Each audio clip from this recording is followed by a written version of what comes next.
Welcome back to a study of General Biblical Introduction.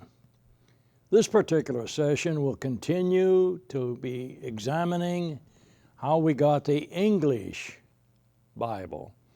When we started this series on General Biblical Introduction, through the efforts of the Gospel Broadcasting Network, we began with a brief look at verbal plenary inspiration of the Scriptures. That is, that God chose His specially endowed men who had the vocabulary necessary so that God could use their vocabularies to reproduce God's Word in written form. And each word in the Scriptures then is one God wanted there in the original language, but the language has had to be translated for most of us. The original Old Testament, written in Hebrew and Aramaic, would not be familiar to most folks today, and neither would the original Koine or ordinary Greek language of the New Testament, for the most part, be very familiar to any of us. And so we need translation. When we finished the brief series on inspiration, we took a look at canonicity. And in those sessions, we tried to show which books we know belong in the Bible because they have all the earmarks of inspiration. And then we tried to show how the fact is that we have all the books we're supposed to have and none more and none less. My name is Keith Mosher, Sr. I happen to be one of the instructors at the Memphis School of Preaching. It's been my privilege to be there for 46 years now. And this is one of the courses at the school, General Biblical Introduction. It's just a one-quarter course, but this kind of material could be studied for one's lifetime and never really be covered. But I hope that these sessions on the Gospel Broadcasting Network will encourage all of us to take a look at how we got the Bible, because the Bible didn't just drop out of heaven in its finished form. It has cost many people their lives. It's taken a lot of work and a lot of translation. And we began to look at how the English Bible came to us in a previous session. And we looked at something that we call Anglo-Saxon partial Bibles. They weren't really completed. And then we started taking a look at Middle English versions. And we noted something that I want to repeat here for emphasis. And that's the case that when these folks began to translate the Greek New Testament and the Hebrew Old Testament into English, they ran into a big problem in their day. In fact, it's noted that most people in those days thought that Latin was the only proper language for God. Jerome even claimed that was heaven's language back in the 5th century. And so they had this problem, and people fought translation sometimes. There are those today that feel that modern language is not suitable for talking to God, and they have certain scruples about the kind of languages they use in prayer even. Tyndale had to fight these feelings when he made his Middle English translation, and he argued something that I want to repeat here. William Tyndale argued that the Greek tongue agreed more with the English language than it ever did with the Latin. That's exactly correct. And that's an interesting phenomenon. And I'm going to comment on that later when we get to what we call the King James Version of the Bible. But Tyndale was right, it seems to me. And this smooth translation into the English is one of the reasons that the English Bible has been so popular over the years. Now, when we started this study of the Middle English versions, we looked first at those which were just partially done. And the Saxon domination of the British language ended in 1066 when the Northmen under William Hastings defeated William the Northman defeated Harold of Hastings and his people. And from that time, the northern Anglo-landers, England, dominated. And that Norman French language influenced the Anglo-Saxon language to the extent that it evolved into what we call Middle English. And that became the vernacular of the people of that time. And there were some partial versions developed. The first one I mentioned to you in the last session was Orm's work. It's a poetical paraphrase of the gospel accounts and of Acts. And he had a commentary on Acts to go with it. And so we have from his period an early Middle English commentary on the book of Acts. Over a century later now, William of Shoreham came along, as I mentioned earlier, and he produced the first prose, not poetical, but prose translation of parts of the Bible. His dialect, however, is Southern Middle English. A Northern English dialect was produced by a fellow named the Hermit of Hampole, Richard Rolle, and he did the Psalms, but they're done in the Northern dialect. So we have some examples of the Northern dialect of that language called Middle English. We have some examples of the Southern dialect of the Middle English versions. But one of the best known of all of the Middle English versions is the work begun by John Wycliffe. Now, how much of the work was his and how much was done by his associates, Nicholas of Hereford, and then, of course, John Purvey, is still undecided. But Nicholas translated some of the Old Testament when he was working with Wycliffe, and he did that, Nicholas did, from the Latin, not the Hebrew. We do know that the entire Middle English Old Testament, said to be done by Wycliffe, was completed in 1382.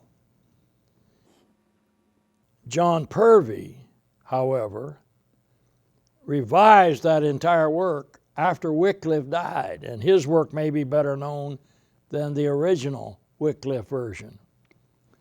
There are 200 available copies of the Wycliffe Bible in its entirety, but all but 30 of those are those reproduced by John Purvey. As a manuscript Bible, that Bible was very expensive. And it has that language with which you may be familiar. If you've ever seen a sign on a building that said, Ye, O-L-D-E, S-H-O-P-P-E, that's Middle English, ye olde shoppy. And so that was the language of John Wycliffe.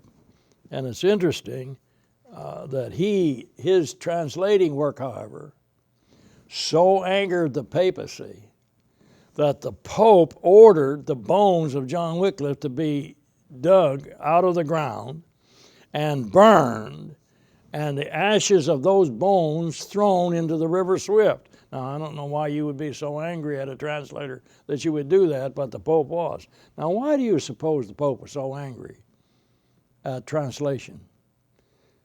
Because it's obvious that the Bible teaches something far differently from Roman Catholicism. Wycliffe held a Doctor of Theology degree and also served for a time as chaplain to the King of England. But he was very strong against the Roman doctrines, especially their doctrine of transubstantiation. And I want to make a comment on that for just a moment.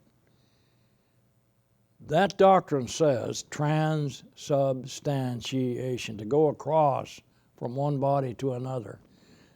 That doctrine says that when I take the bread of the Lord's Supper, I'm actually, in reality, eating the body of the Lord.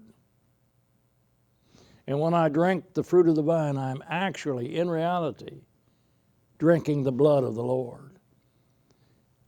It's interesting that in the Bible, Luke 22, beginning at verse 18, that when the Lord is recorded as instituting the Lord's Supper, that he was sitting there at the table when he did it, the Last Supper.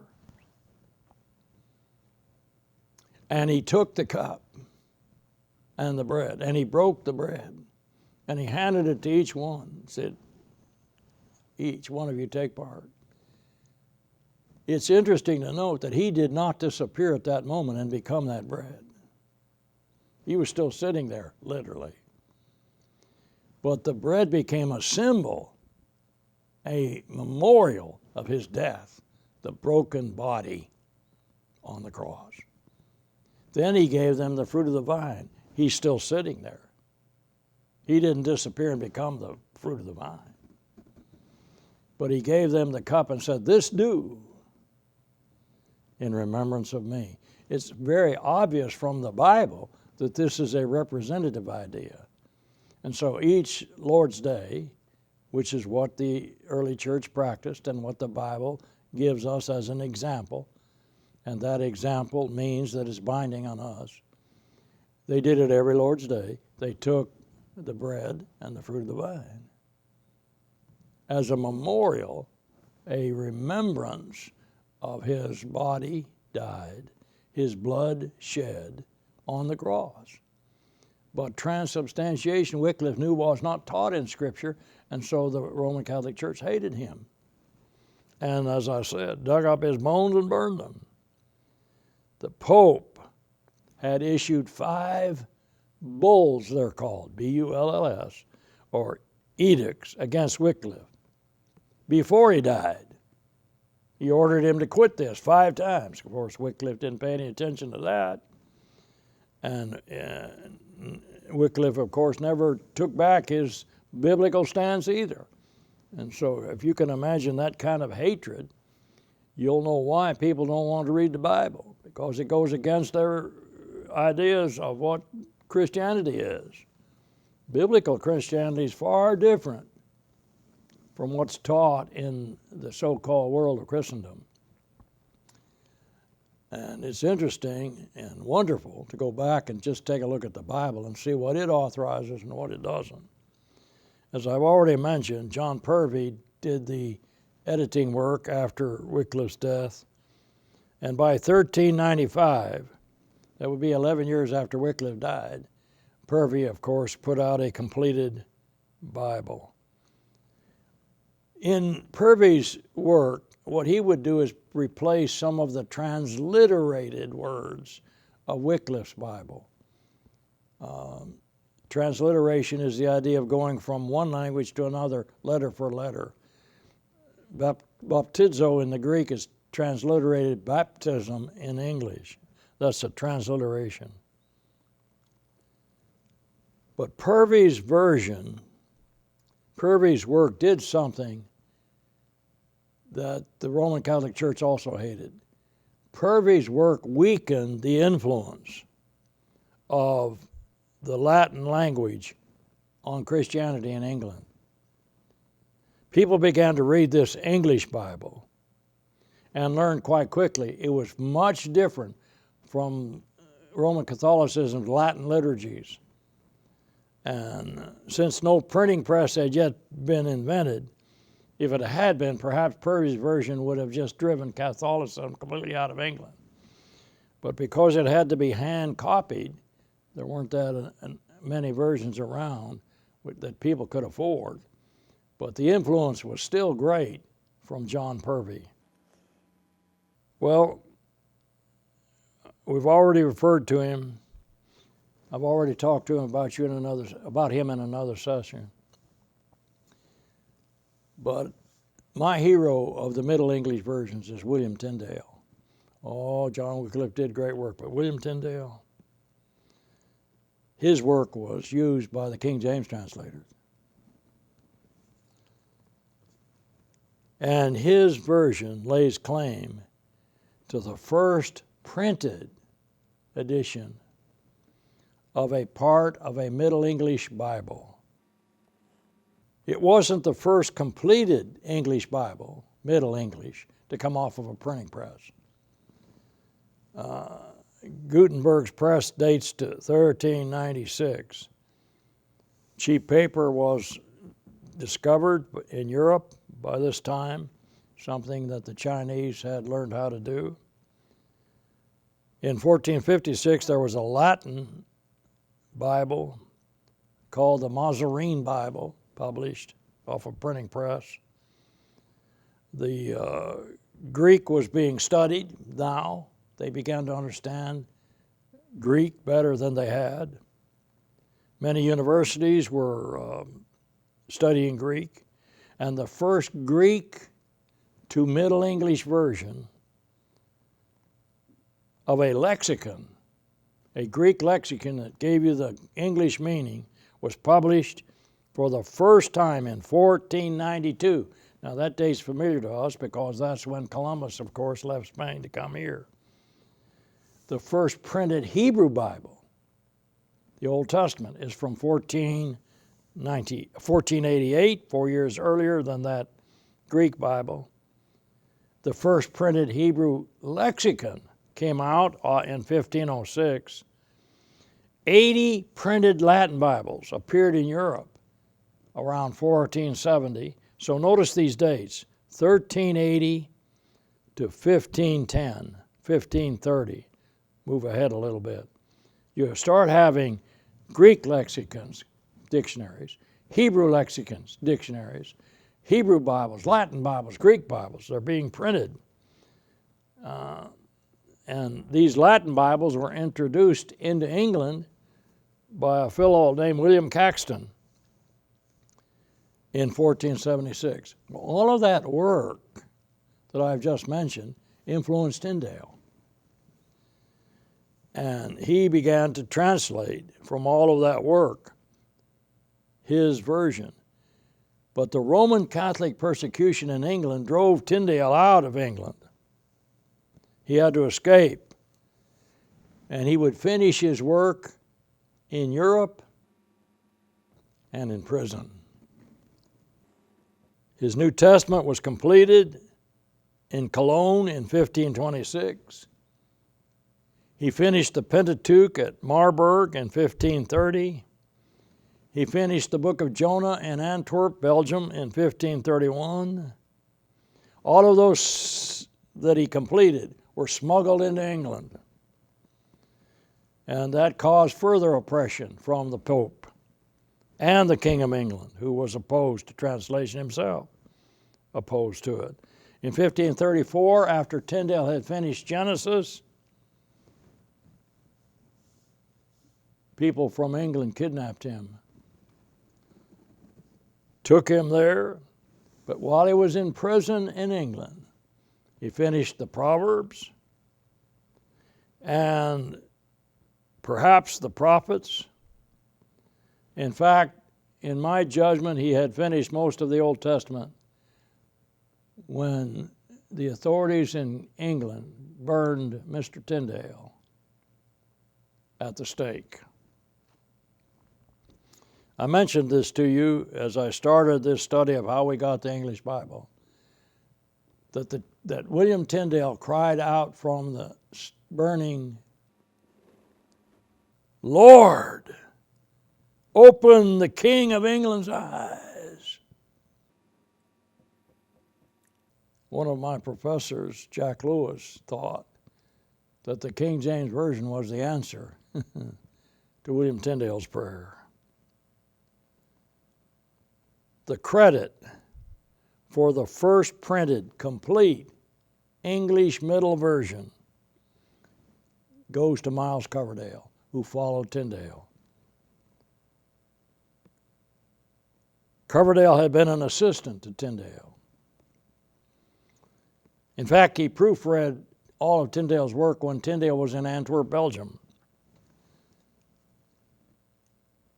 Tyndale, however, used Jerome's Latin Bible and Luther's German New Testament. He used Tyndale's work and Erasmus' Greek Testament to translate. And what we have in Coverdale's version is Tyndale's version, basically. And it's my judgment that there were no noticeable improvements of Tyndale's Middle English version in Coverdale's work.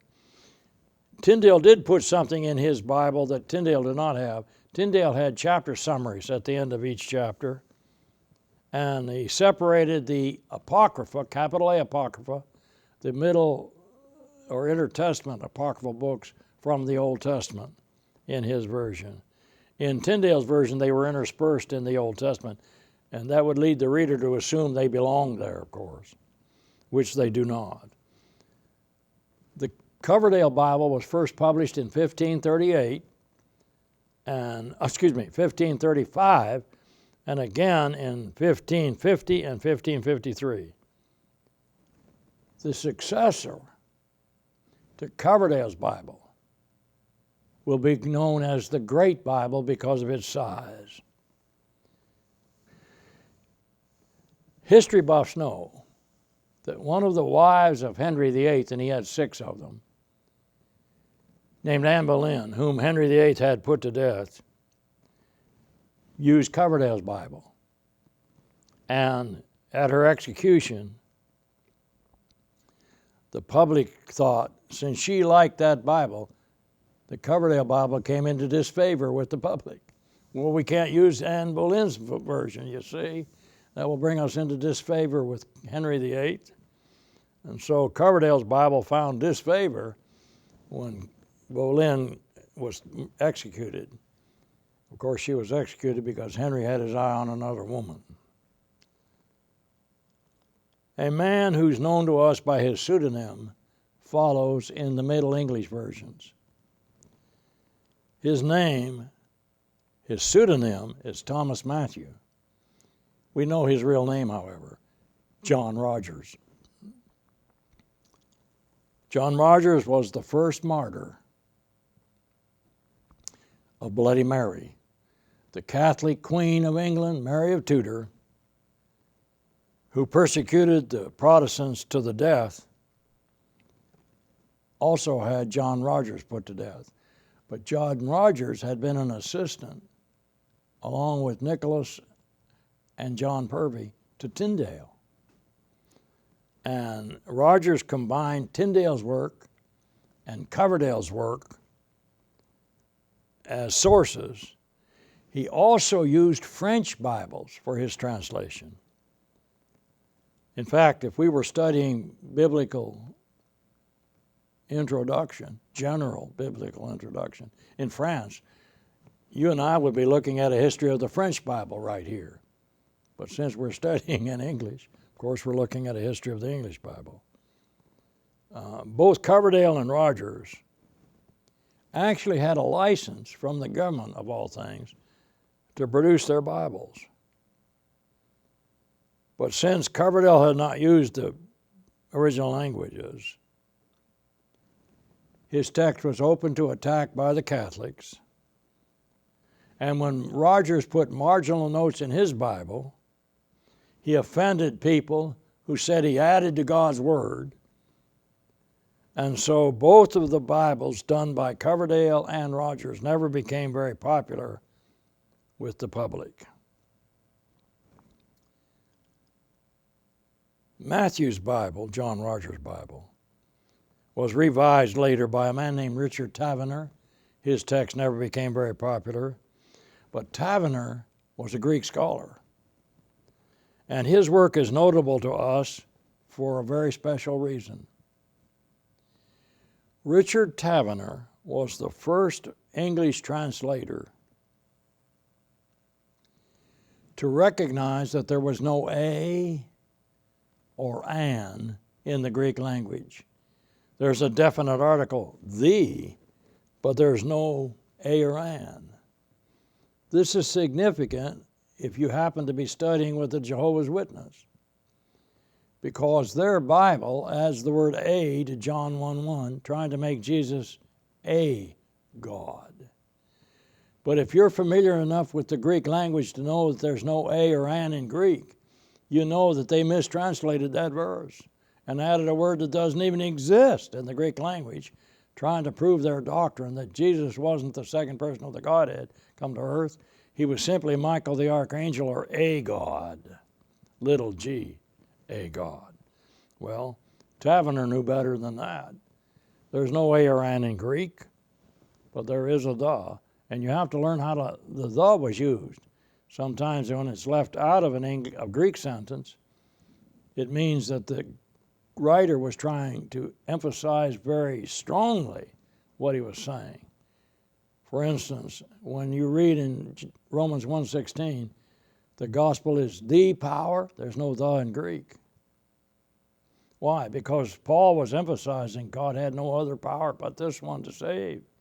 He didn't have any power in the Pentecostal system, Romans 1:18 through 32. He had no power in the Hebrew system, chapters 2 through 3:9. None of that was able to save a soul. It couldn't remit sin. The gospel can. And so Paul left the thou out to emphasize something. The only power God ever uses to save anybody is found in the gospel of Christ. That's the power that saved Adam. That's the power that saves Keith. And so to know the Greek language is very important. So we mentioned Taverner because he was familiar more than anyone up to his time with the Greek language. In 1539, we come now to that great Bible, which is really the successor to Tyndale. It became the greatest influence of its time, and it's the greatest influence of its time on subsequent English versions. It became vastly more popular, even than Tyndale's, but it wasn't easy to carry around. It received its name because it was so big. It was 16 and a half inches by 11 inches. That's a big book. And one cannot stick that one in his pocket and carry it around very well. This Bible was issued by the clergy trying to appease the anger of those who saw the additions, they said, in Matthew's Bible. They didn't want any extraneous materials in their Bibles.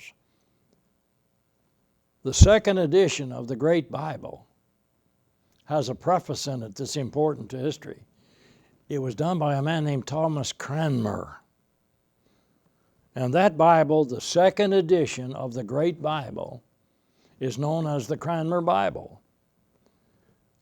It became the official text of the Church of England. Cranmer, of course, was the Archbishop of Canterbury. And that's an important Bible then, the Cranmer Bible. That Bible, the Cranmer Bible, is the background of the Book of Common Prayer and the Administration of Sacraments, 1552, of the Anglican churches, the Church of England, Episcopal churches, Methodist churches. And so the background Bible that's used in that Book of Common Prayer is Cranmer's Bible.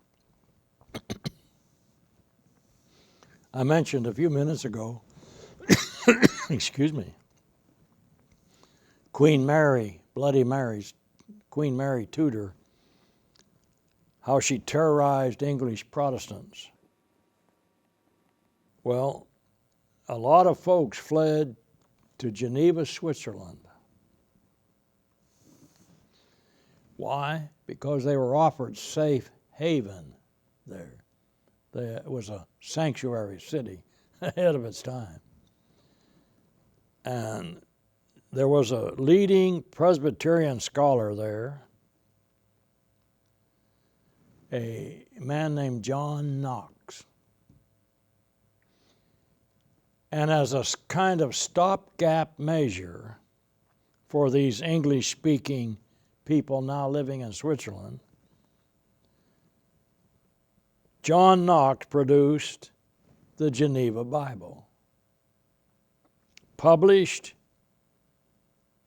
basically as a revision of Tyndale's work. That's 1557. The material that Knox had was a revision of Tyndale's work by the Dean of Durham University in that area, and that was William Whittingham. The Geneva Bible introduced something with which those of us who have a King James Version are very familiar: italicized words. And they were introduced to indicate to the reader that the translators thought this word should be here. It's not in the Greek, but it should be here to give you the sense of what the Greek meant. Well, that's a good thing that they're putting it in italicized words, because that tells us immediately the original language didn't have this word. And sometimes an italicized word can take away from the meaning of a verse. One that comes to my mind immediately is John 8:24. In the English King James Version, you read, "Except you believe that I am," then there's a word "he" after "I am." And the "he" is italicized, telling you it wasn't in the original. Well, in that sense, it really takes away from the meaning of what Jesus said if you put "he" there. Because it reads in the Greek, "Except you believe that I am." Well, that's strong. That's a reference to his deity. In fact, when you drop down to verse 58 in that very same chapter 8 of John, you read, "Before Abraham was, I am." But to say "I am he" might give you a little less idea of what the Lord actually was saying. But those italicized words do at least indicate to us that the translators added that word. That happened first in the Geneva Bible. The Geneva Bible was carried to America on the Mayflower. Not the King James Version, the Geneva Bible. Those Puritans didn't care for the brand new modern King James Version. And so they carried the 1560 edition of the Geneva Bible. This is the first Middle English version ever to be produced by a translating committee. We have a copy, a reproduction of the Geneva Bible in our library at the Memphis School of Preaching.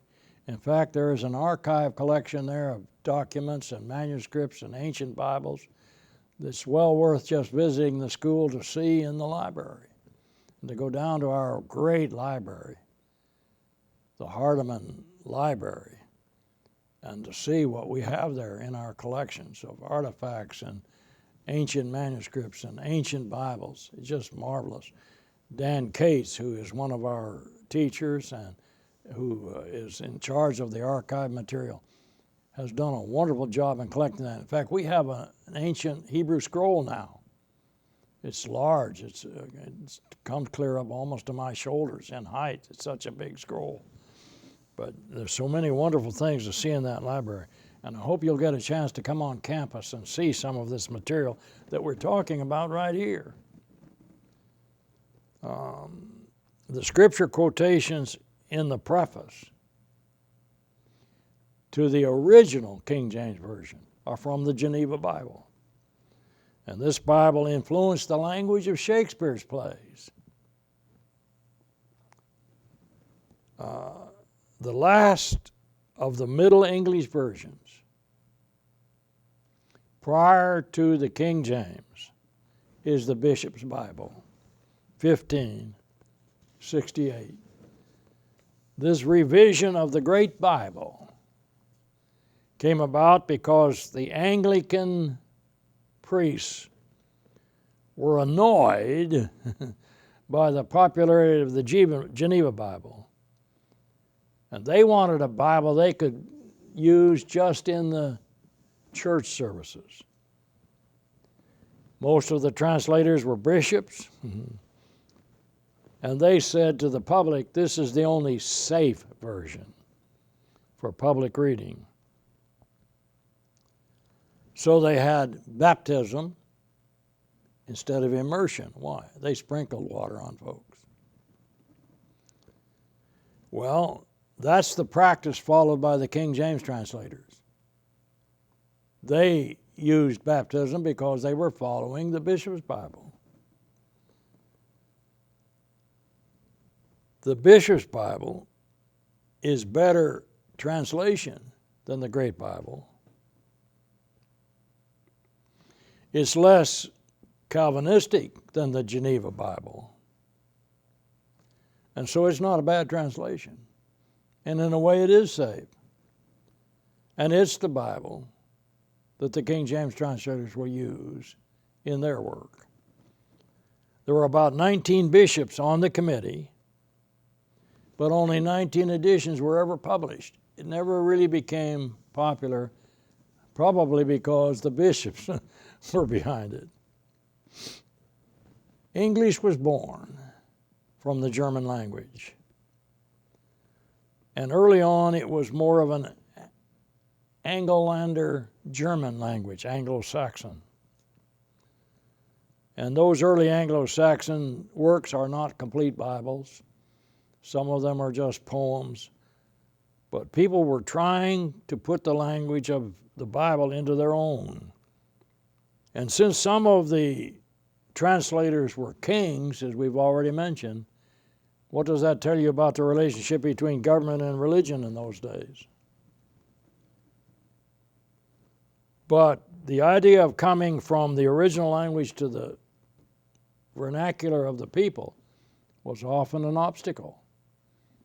There were people who argued that Latin was the only proper language and so on. And those kinds of obstacles still are in evidence today when people try to do translating work. But we have some heroes of our Middle English versions, John Wycliffe and William Tyndale. And so if I'm asking you to remember something from the Middle English versions, it would be their works and the Bishop's Bible. We've also learned something about the fear that the papacy has always had about translations of the Bible. Well, here we come to America, and they have a Geneva Bible. And you think, well, let's talk now about the King James. I can't. I will, but right now it would be out of order in history. Because right now, I have to come to a Catholic production, which was an attempt to answer all of these English translations. And so while these Protestants were making these translations in Britain, when Queen Elizabeth came to the throne, the Roman Catholics became exiled, and they came to our countries and wanted a translation in their own languages. And in 1568, Bishop's Bible came out. But in 1568, in a town called Douai, in Spanish Flanders, and the exiled Catholics founded a college that taught in the English language. The purpose of that English-speaking college in Douai, Spanish Flanders, was to train priests. The founder of that school in Spanish Flanders was one William Allen. William Allen had been a canon to Queen Mary Tudor, Bloody Mary, the Catholic persecutor of England. But he's exiled now by Elizabeth I. And he served, when he started that school, as its president until the college was moved 10 years later in 1878 to Reims, France. I think probably Reims. A new president was elected in Reims, France. His name was Richard Bristow. Richard Bristow had graduated in the first class from Douai Why not William Allen being the president in the new town? Because he had been called to Rome, where he was made a cardinal. Cardinal? That's not a biblical title, but that's what they made him. Oddly enough, just 15 years later, the college in Reims, France, was moved back to Douai in Spanish Flanders. When William Allen got to Rome, where he was elevated to being a cardinal, he sent a letter to a professor at the Reims Douai College in France. And he expressed in that letter the feelings of the Catholic Church toward all these English versions, the Low German and Middle English versions, that were being done from the Latin Vulgate. They're using our Bible to tell the Protestants we're not doing right. So the new cardinal also explained in that letter that these Catholic priests were having trouble using English in masses, in the Mass. But the heretics, he said, he meant the Protestants, were able to take those spurious English Bibles into their services. Spurious English Bible? And he said now they're converting a number of us Catholics to Protestantism. And so in that letter, William Allen said the priests need him and other scholars to give them a version for the Catholic Church in the English language. After he sent that letter to that professor at Reims, France, Allen had a visit with the Pope and asked him personally if he could make a Catholic English translation. The Reims Douai, or Douai Reims, was completed in 1582, not by William Allen, but by a translator named Gregory Martin. Gregory Martin died that same year that he finished the translation. His claim to academia was a Master of Arts degree from Oxford University, a Protestant school. But this man, Gregory Martin, renounced Protestantism, moved to Douai in 1570, where he was made a lecturer on the Bible and the Hebrew language. The New Testament notes in the Douai-Reims version, or Reims-Douai version, that denigrate all Protestant doctrines, however, are not the work of Gregory Martin. They are the work of William Allen, Cardinal Allen, and Richard Brustow, the president of Reims-Douai. An assist to Gregory Martin was given also by a man named William Reynolds, who also had renounced Protestantism and had become a Catholic. I don't know the significance of all of that, but certainly there was a great deal of animosity from these translators toward Protestantism. My judgment of this Reims-Douai version is that it's a poor English rendition. First of all, the translators believed at that time that Latin was God's language.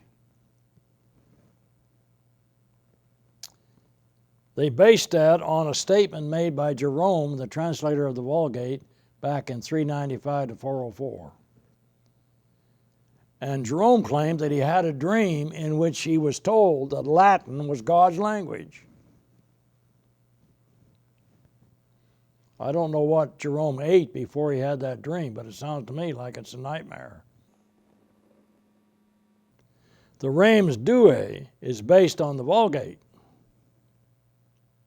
And so it's a translation of a translation. It's a polemic Bible.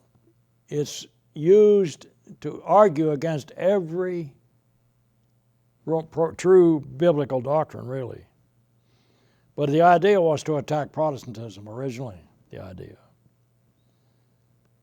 The notes are biased by Catholic doctrinal positions.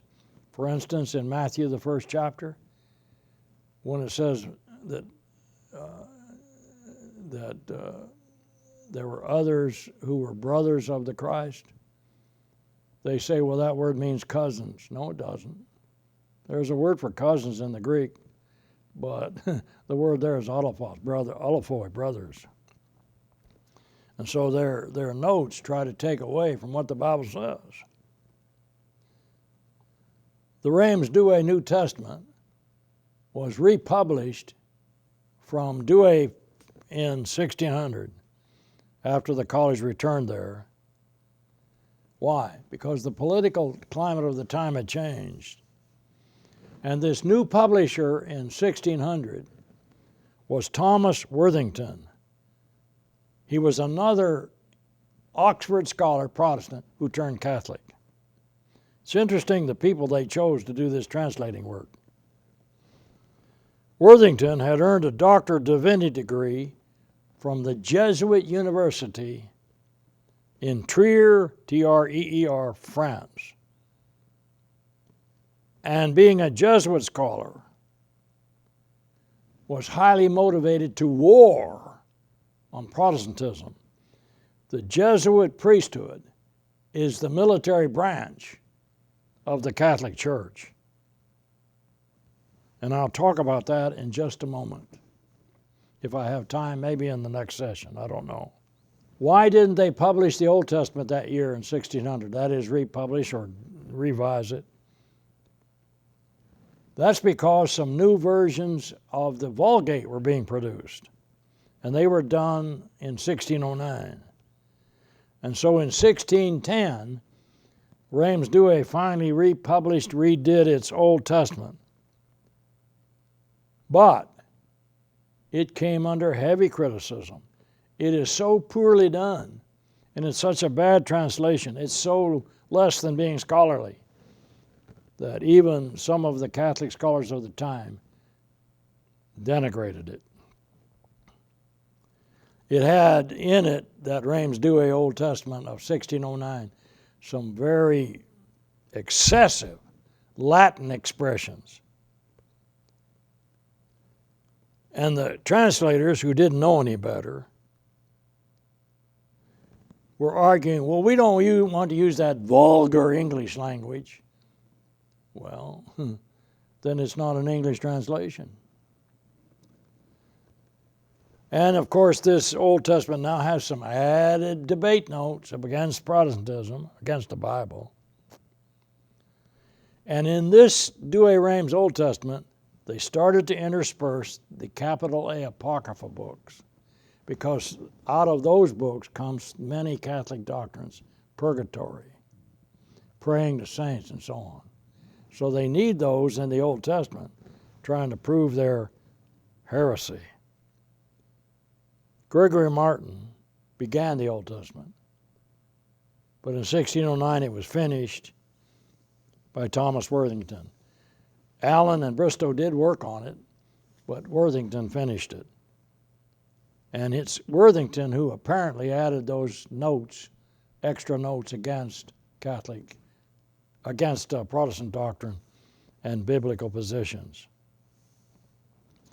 That Old Testament Douay-Reims is based on a version of the Vulgate that had been published in 1547.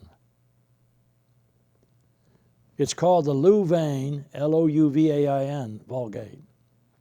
And I mention it here because it's the background of a Catholic Bible called the Sixtine, S-I-X-T-I-N-E, Clement, which was published in 1592. In this 16 Clement version, if you can find one, you have the notes from the Council of Trent, 1546 to 1563. And these edicts of the Catholic Church are in that Bible. This is what the Catholic Church is ordering, found in the margins of the Reims Douay of 1592. 16 Clement, 1592. I've been looking for that version, and I think I finally found one. But I want to show folks how far the Roman Catholic Church would go against the Bible. The Reims Douay's New Testament influenced the King James Version. They wanted to make a better one. And they wanted to answer the Catholic attacks. And I believe that's one of the reasons for this translation we call the King James Version, is to answer these constant edicts and attacks on the Bible by the Roman Catholic Church. However, the Reims Douay Old Testament did not affect the King James translators at all. They had a Hebrew Bible, a Hebraica Biblical, and they used it. But the New Testament notes and those attacks on Bible doctrines were definitely an influence on the King James. We want to make a better version. I mentioned just a moment ago the Jesuits. Let me tell you about the Jesuits. The founder of the Jesuit order was Ignatius Loyola, a Spaniard. His followers are credited with saving the Catholic Church from Protestant takeover during the late 16th century. Loyola is canonized, made a saint after his death, in Catholicism as Saint Ignatius. Ignatius Loyola was a soldier under King Ferdinand and Queen Isabella of Christopher Columbus fame. And he had been in a war against Spanish Muslims. Ignatius wrote a book entitled Spiritual Exercises, in which he wrote, after he had had that holy war with the Muslims, a statement that is the basis for the Catholic doctrine of papal infallibility of 1850, that in matters of doctrine, the Pope of Rome cannot make a mistake. Because of Loyola's influence, Catholicism became more fanatical and far less tolerant of other religions than it had been, especially Protestantism. And you will recall, if you've heard the word now, the word Loyola, that in the United States of America, there are several Loyola universities, one in Chicago, one in New Orleans, one in Marymount, California, and so on. The Jesuits followed Ignatius' militant challenges, and they actually pleaded with the Pope to be allowed to capture Protestants in terms of their universities and colleges. And if we can capture those universities, they wanted the Pope's permission to weed out all of the books and the instructions that would lead to Protestantism, or it might even lead to the Bible. This is the military arm of the Vatican. Their doctrine is that a lie in the defense of Catholicism is no sin. The Jesuits at Douay and Reims are responsible for those Catholic versions of the Bible we were just discussing. And you can well imagine now why the Douay-Rheims version was so bent on attacking Protestantism. One has written that the Jesuits insisted that their Bible had been launched to destroy Tyndale's English version. That's in Lindell's book, A Defense of the Bible, pages 232 and 233. The Jesuit-led Council of Trent, mentioned above there when I was talking about it, decided to condemn four things. The Bible was not sufficient for salvation. They condemned that idea. That the Apocrypha, being denied as canonized, had to be condemned. All English versions, including the Vulgate, had to be condemned. And anyone who studied the Bible without the direction of a priest was to be condemned. These English-speaking universities in Europe not only desired to undermine the Bible for the common man, but they were also designed to help the priests re-enter Britain. And this prominent Jesuit seminary at Douay-Rheims and the taught attitude of those priests, well expressed in the Douay version itself, who made sport, as they wrote it, against the heretics, are the reasons for the King James Version of the modern English Bible. The revised edition of the Douay-Rheims is now called the Challoner version in this country. And we have now the background of the Anglo-Saxon and Middle English versions leading up to the modern Catholic Bibles, which we've already discussed, and the King James, which we will discuss in our next session. Thank you for watching.